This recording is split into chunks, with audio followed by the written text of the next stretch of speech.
বন্ধুরা, আজ আমরা স্বরবর্ণ দিয়ে শব্দ গঠন করব।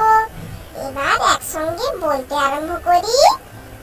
অতে অজগর, অতে অশ্ব, আতে আম, আতে আনারস, রস্বইতে ইঁদুর, রস্বইতে ইট, দীর্ঘইতে ঈগল, দীর্ঘইতে ঈশ্বর, হ্রস্বইতে